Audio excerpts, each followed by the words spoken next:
देखिए बेटा, last lecture के अंदर हम लोगों ने डिस्कस कर लिया था application of dimensional analysis,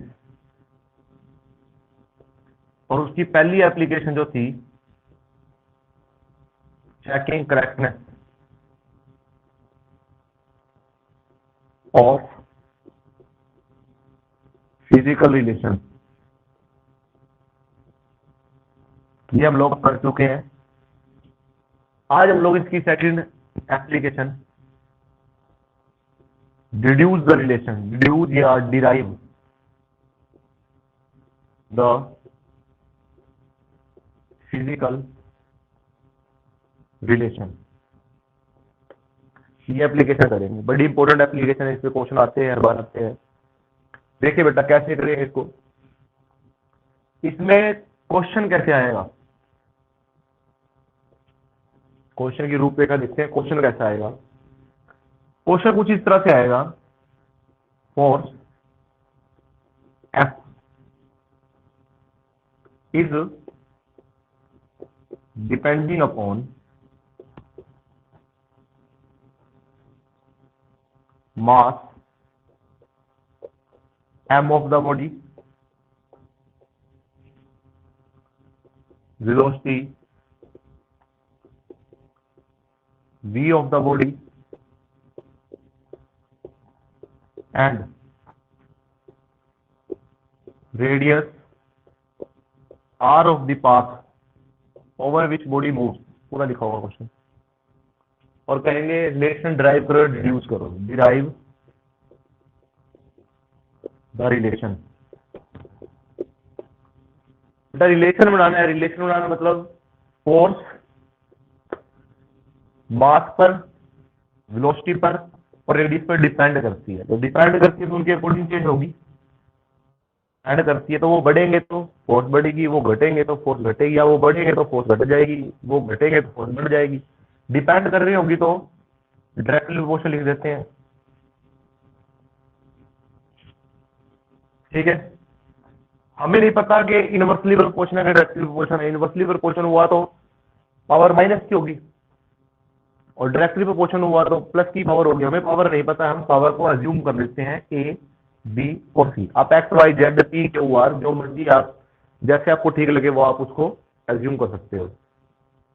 sir audio और वीडियो सही नहीं आ रहे, आप अपने थोड़ी नेटवर्क कनेक्टिविटी देख लो। सभी के साथ अगर दिक्कत हो रही है तो सभी बता दीजिए। 1-2% के साथ है तो नेटवर्क कनेक्टिविटी का इशू हो सकता है। सही है, बाकी बच्चों का सही आ रहा है तो ठीक है बेटा। सर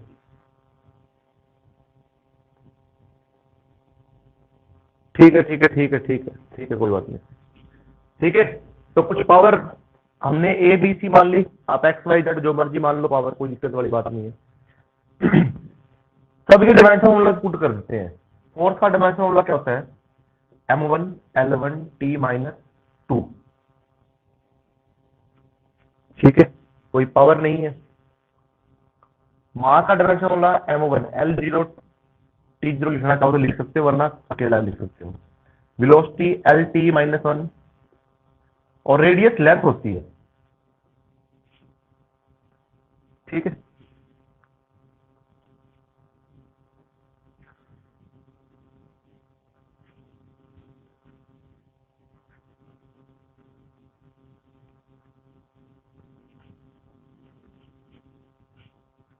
अब कहां तक पहुंच गए, m1 l1 t माइनस 2, और सामने है, देखिए बेटा m, और कहीं m नहीं दिख रहा है।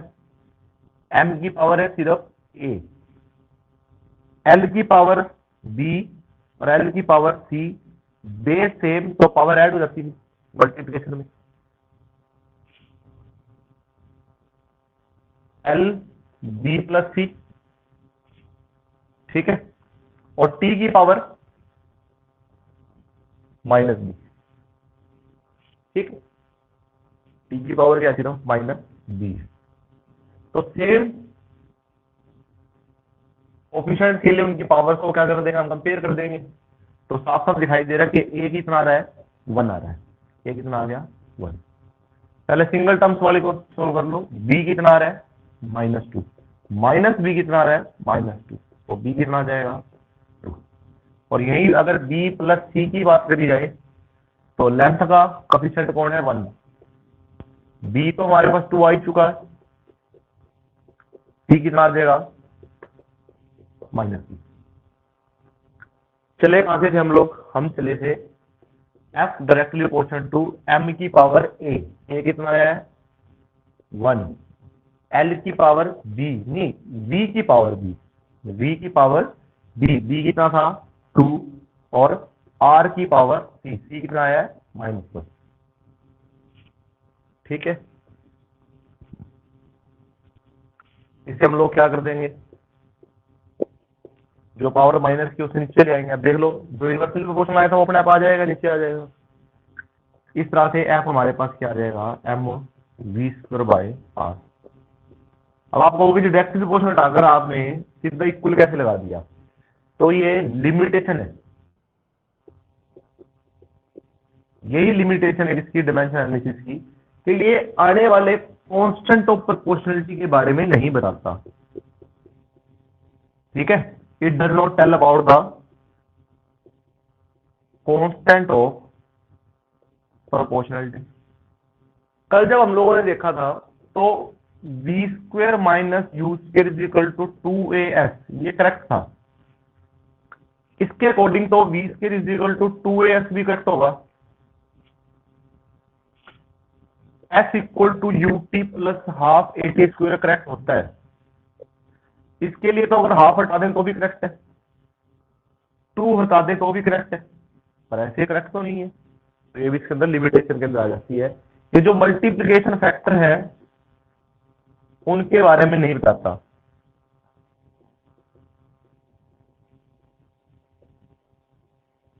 वो हो ना हो उनके बिना भी उसको करेक्ट प्रूव कर देता है। टेस्ट होगा तो ये क्वेश्चन जरूर डाला जाएगा, लिमिटेशन का question. Advantages of SI system, ये क्वेश्चन जरूर बनते हैं। जो बेसिक क्वेश्चन होते हैं और बेसिक क्वेश्चन के ऊपर बात हमेशा होती है टेस्ट में। ठीक है, तो हम लिमिटेशन के अंदर 2 लिमिटेशन हमने यहीं से डिस्कस कर ली।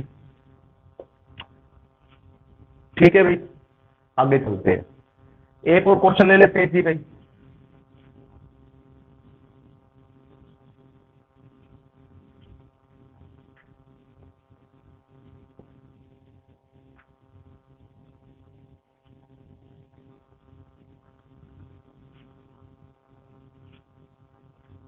क्वेश्चन देखिए, कुछ क्वेश्चन आपको 10th की बेसिक नॉलेज के बेस पर भी आप लोग को ड्राइव करने पड़ेंगे। देखिए कैसे, heat energy is depending upon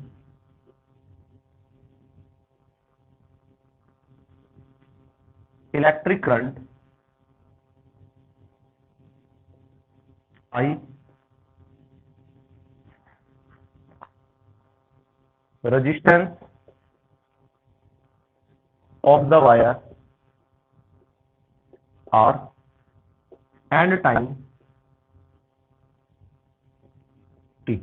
तो आप लोग कहोगे जी इलेक्ट्रिक करंट, इनसे तो हमारा पाला ही नहीं पड़ा। तो बेटा आप लोगों ने 10th में किया तो ना इलेक्ट्रिक करंट के बारे में, ओम्स लॉ, रेजिस्टेंस के बारे में पढ़ा तो है, और टाइम तो आपको पता ही है। और ये क्या है, हीट एनर्जी है। तो आप ऐसे नहीं कह सकते कि हमने तो कभी पढ़ा ही नहीं इसको। तो क्वेश्चन कैसे भी आ सकता है, जब तक आप बुक से नहीं करोगे तब तक आप लोगों को बहुत सारी चीजें क्लियर होगी ही नहीं, जो बुक में ये क्वेश्चन है। ठीक है, तो सबसे पहले देखते हैं जो हमारे लिए नई चीजें हैं उनके साथ हम कैसे डीलिंग करेंगे। तो ओम्स लॉ आपको याद आ जाना चाहिए। ओम्स लॉ जो एग्जाम में भी आता है, 10th में बड़ा इंपॉर्टेंट लॉ होता है ये। V = IR। अगर लास्ट नेक्स्ट हम उसके कंक्लूजन पे चले तो ओम्स लॉ क्या कहता है, V = IR। V क्या होता है, पोटेंशियल डिफरेंस। पोटेंशियल डिफरेंस क्या होता है, V पोटेंशियल डिफरेंस। और पोटेंशियल डिफरेंस क्या होता है,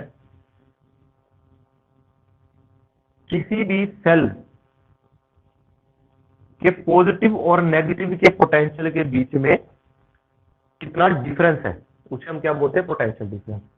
यही पोटेंशियल डिफरेंस हमें बताता है कि कोई इलेक्ट्रॉन कितनी तेजी से एक्सेलरेट होगा, ठीक है।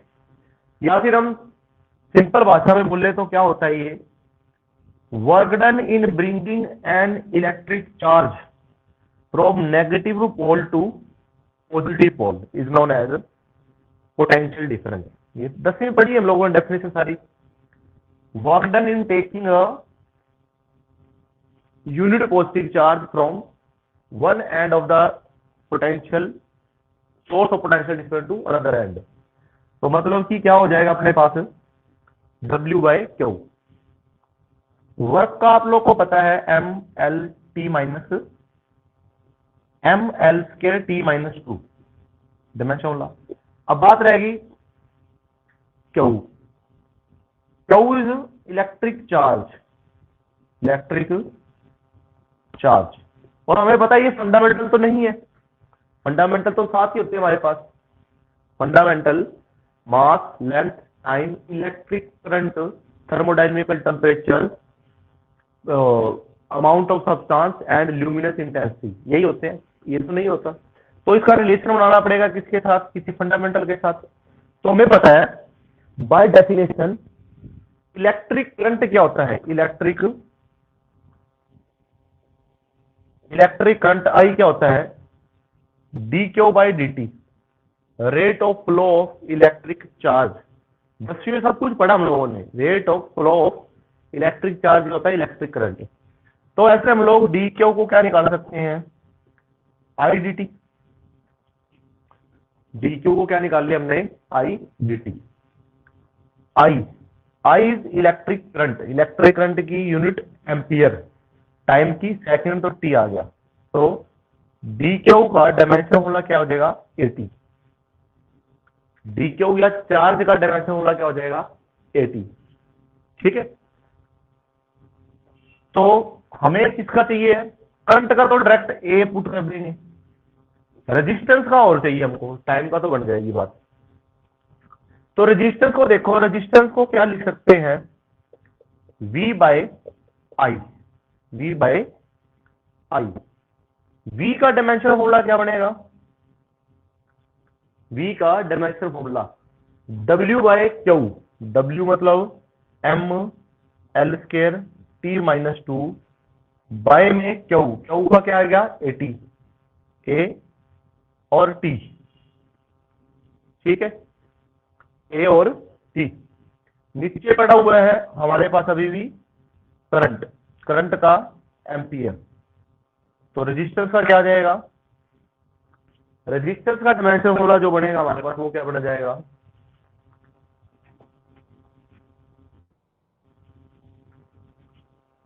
ML² T-2 T-3 हो जाएगा। ये 1 T की पावर 1 जो है ऊपर जाएगी तो -1 -2 और -1 -3, तो कितना हो जाएगा, -3A-2। क्लियर। कहां से चली थी बात कि हीट एनर्जी डिपेंड करती थी करंट पे, करंट का तो डायरेक्ट, ये तो देखो क्या है हमारे पास फंडामेंटल यूनिट है, इसकी तो हमें डिपेंडेंसी चेक करनी ही पड़ेगी, इसकी तो डायरेक्ट एम्पियर हो जाएगा और हम स्क्वायर ब्रैकेट में रख देंगे इस यूनिट को, ठीक है। बात की रेजिस्टेंस की, और रेजिस्टेंस को कैसे निकालेंगे, रेजिस्टेंस के लिए हम ओम्स लॉ पे चलते हैं। ओम्स लॉ क्या कहता है, V=IR। तो देखते क्या हमें सब चीजें पता है, हमें R को निकालना है, करंट के बारे में पता है, पोटेंशियल डिफरेंस के बारे में नहीं पता है। जो चीजें नहीं पता होती है फिर उनको अब निकालने की कोशिश करते हैं, ठीक है। तो पोटेंशियल मैंने क्या बताया, वर्क डन बाय में charge, work done in bringing a unit positive charge from one end of the source of potential difference to another end is known as potential difference. Work का dimension होला ML² T-2, force into displacement, mass into acceleration into displacement, वो सारा आप लोग को simplify करके बताया हुआ है। फिर चार्ज के लिए हम उसकी खुद की डेफिनेशन में चलते हैं कि dQ का बनता है I/dt, क्योंकि I क्या होता है, dQ/dt। तो dQ क्या हो जाएगा, AT, क्योंकि इसका एम्पियर और टाइम का T। सारी चीजों को पुट करने के बाद हमारे पास रेजिस्टेंस का डायमेंशन क्या बन जाएगा, M L square T minus 3 A minus 2। ठीक है, अब चीजों को सोल्व कर लो, पहले रफ में इन सारी चीजों को निकाल के देख लिया करो, फिर सोल्व कर लो क्वेश्चन को।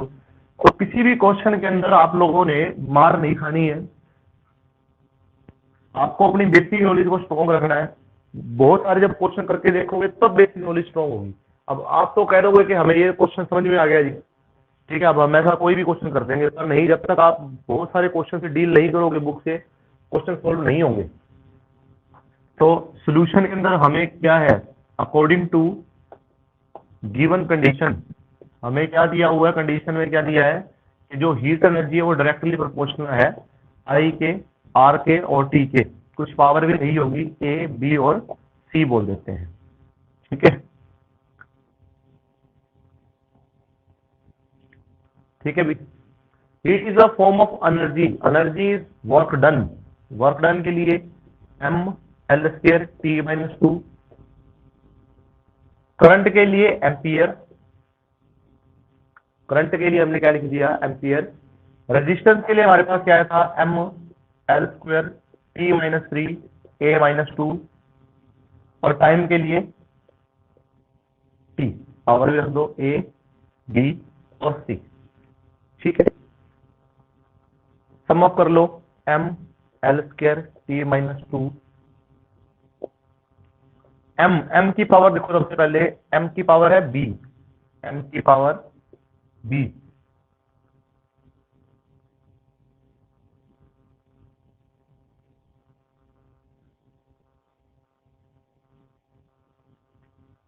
ठीक है। आगे है एम की पावर बी होगी, एल की पावर 2b, एल की पावर 2b और टी की पावर -3b प्लस सी, और ए की पावर देखो, ए की पावर स्मॉल ए माइनस में 2b।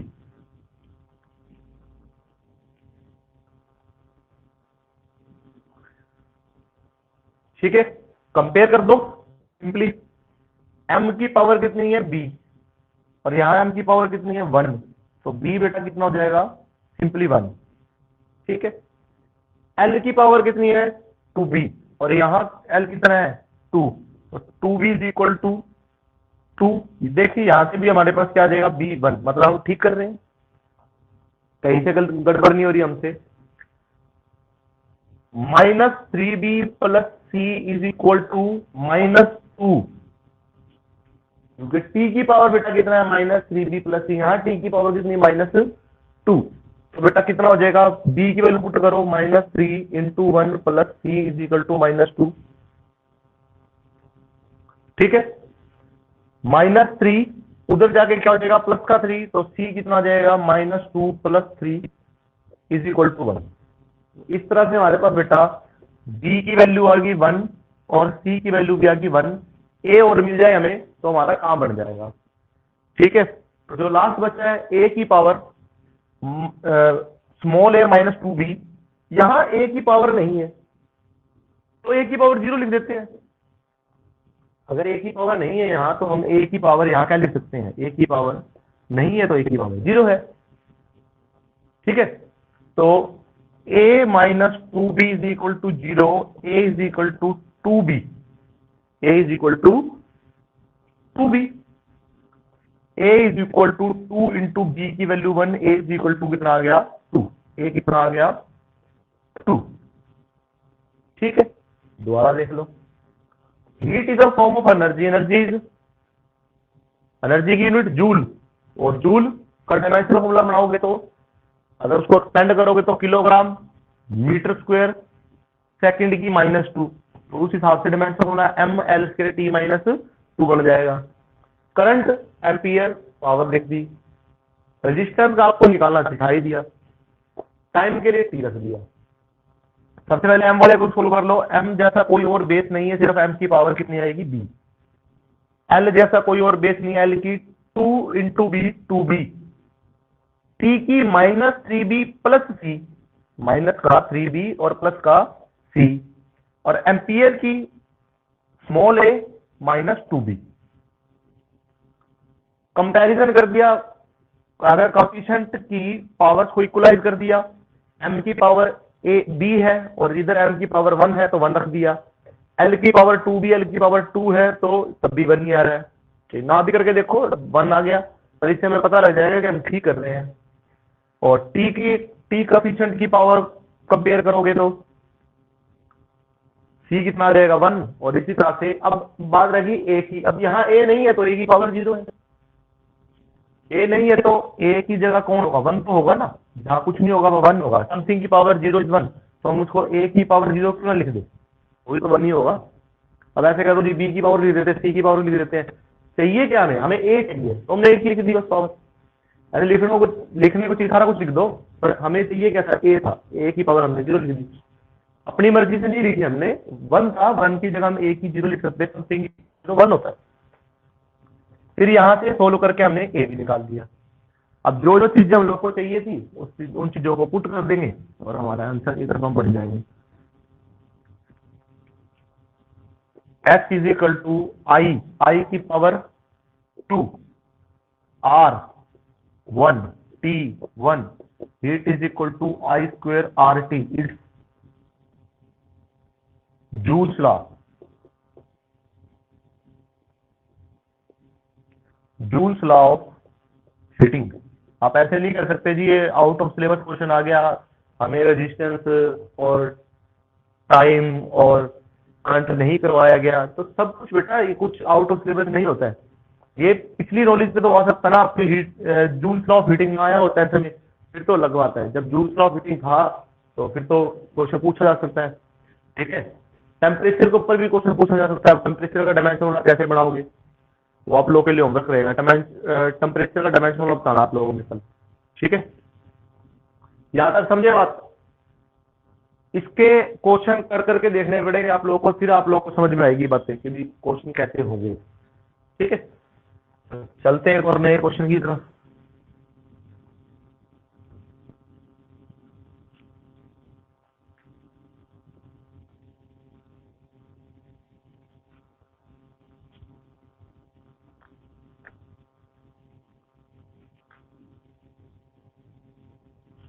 ठीक है, ओम्स लॉ को ड्राइव कर देते हैं। चलो, given that potential difference V is depending upon current I, resistance R and length of wire L। जरूरी नहीं है आपको पता है कि भी इन्हीं बातों पे डिपेंड करता तो वही चीजें आएगी, एक्स्ट्रा भी कुछ दे सकता है। ठीक है, तो कर देते हैं solution. According to given condition क्या है, बी इलेक्ट्रिक पोर्शन क्या है, आई और आर और एल भी है। ठीक है, वी का डायमेंशन फॉर्मूला वी था क्या, work done by charge, work done का M L square T minus 2 divide by charge का क्या था, ए टी। तो M L square T minus 3 और A minus 1, M L square T minus 3 और A minus 1।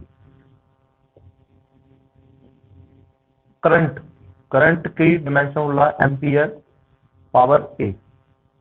Register का क्या बनाया था, रजिस्टेंस के लिए इसको हम आई से और भाग करते हैं तब ये रजिस्टेंस बनता है। मतलब आई से भाग करना मतलब एम्पियर से और भाग करना, सिंपल पीछे करवाया था अभी। M L square T minus 3 और ए माइनस 2, बस यहाँ ए माइनस 1 होता है, वहां ए माइनस 3 हो जाएगा। लेंथ के लिए एल की पावर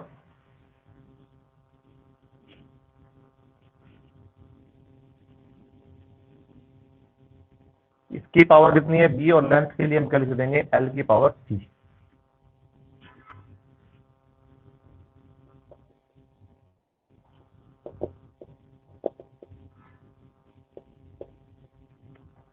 m की पावर b, l की power 2b plus c, 2b plus c भी आ रहा है, t की पावर -3b, सिर्फ कितना है -3b, और a की जो पावर है वो है -2b plus a, -2b plus a। ठीक है, कंपेयरिंग कर लो, b इज इक्वल टू कितना आ गया 1, इजी वाले को सोल्व कर लो, -3b इज इक्वल टू -3, यहां से भी 1 आ रहा है मतलब ठीक कर देंगे, +2b plus c is equal to 2, b की वैल्यू पता है हमें, c कितना आ जाएगा 2 - 2 0, ठीक है, और -2b plus a is equal to ampere की पावर -1 है, -2 into 1 plus a is equal to -1, a is equal to -1 plus 2 is equal to 1। ठीक है, तो हमारे पास a कितना आ गया 1, b कितना आ गया 1 और c कितना आ गया 0। पुट कर देंगे सारी वैल्यूज को, v directly proportional to i की पावर 1, r की पावर 1 और l की पावर 0, समथिंग की पावर 0 1 और v is equal to i। चाहिए आपको एक्स्ट्रा दिया होगा वो अपने आप उसकी पावर क्या हो जाएगी 0 हो जाएगी और वो खत्म हो जाएगा। ठीक है, तो यहाँ तक के क्वेश्चन आप लोग बुक से भी ट्राई कीजिए, कोई प्रॉब्लम आई तो पूछ सकते हो, यहाँ तक समझ में आ गया तो बता दो एक बार फटाफट स्पीड से, कुछ आधे काम में प्रॉब्लम है तो फटाफट टाइप करके लिख दो, बता दूंगा मैं।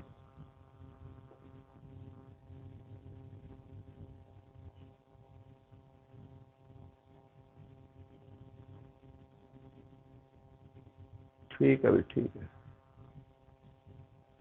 दीपांशु, हरीश, पवन स्वामी, श्वेता, कोमल, पंकज, जानवी, रमनदीप, कोई बच्चा अगर एब्सेंट रह रहा है ना लगातार तो उसकी इंफॉर्मेशन दे देना जरूर। प्रैक्टिकल्स कंप्लीट कर लो और टेस्ट जिस दिन स्कूल लगेगा उसी दिन टेस्ट हो जाएगा। कंडक्टेंस, रेजिस्टेंस का रेसिप्रोकल होता है बेटा conductance, it is the reciprocal of resistance, conductivity resistivity की होती है। ठीक है बेटा, okay, thank you very much.